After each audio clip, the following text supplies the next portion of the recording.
fait 8 millions pour ce compte. Mais au niveau des FIFAO, voici la situation. Il n'a que 37 ans.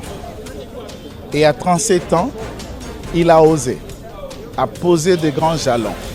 Et de ces grands jalons, on vous reproche d'avoir mis la main sur un fonds qui existe, qui est là.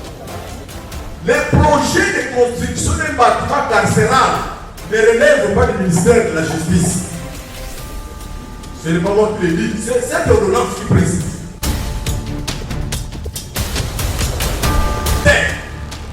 Monsieur le Président, monsieur le les projets de construction d'un bâtiment carcéral ne relèvent pas du ministère de la Justice.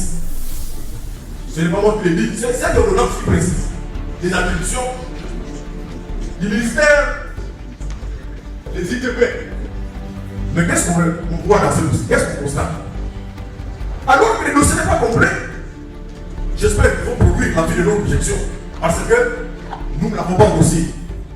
Le dossier n'était pas complet, faute d'avis de notre objection. Non, ils prétendent avoir transmis à la première ministre un dossier complet pour avoir la promotion. Ça fait. Vous piégez le pompier. Vous savez que votre dossier n'est pas complet. Vous n'avez pas l'avis de notre objection. Et vous voulez obtenir la promotion de ces marques. Les invitations sont là. Nous avons été déposées. Vous allez constater que les clients. Demandez le compte de quel journaliste qui est dans la salle. Aujourd'hui, d'ailleurs, il a posé davantage. Mais vous donnez obtenir l'autorisation de poursuite. L'enquête évaluatoire devant le juge. On fait 8 millions pour ce compte. Mais au niveau des FIFAO, voici la situation. L'autorisation aux fins d'instruction. En ce qui concerne l'autorisation de droit, l'autorisation aux fins de poursuite. Et nous retirons La manière dont certaines choses ont été faites précipitamment, donc la partie Moutamba que nous représentons, nous n'avons pas si apporté à la cour, même pas devant le paquet, un certain nombre d'éléments qui allaient éclairer sa lanterne, peut-être qu'on aurait évité tout ce qui se passe aujourd'hui. Mais nous restons confiants. Nous restons confiants. Du milieu de cette cour, il existe en tout cas des magistrats qui se soumettent à l'autorité de la loi, qui du reste honnêtes. C'est devant ces personnes-là que nous attendons évidemment une appréciation très correcte, remplie d'équité, remplie de toutes les responsabilités face à tout ce qu'ils instruisent. Après la cour de cassation, nous ne voyons pas une autre cour. répéter. Le numéro 1, l'agrément au ministère des ITV, l'agrément au NEM. Présenter ses moyens de défense. Notre pays. Il n'a que 37 ans. Et à 37 ans, il a osé, a posé de grands jalons.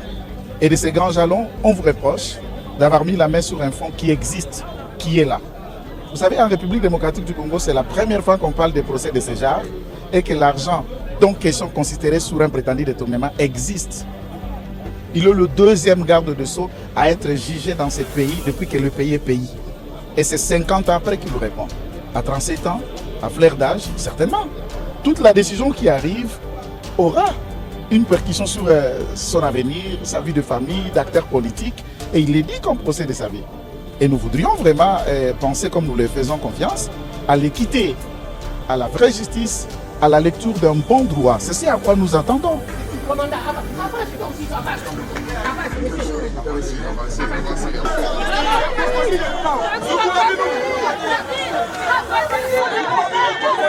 Derrière les apparences d'un procès diffusé en boucle, se joue une bataille bien plus profonde.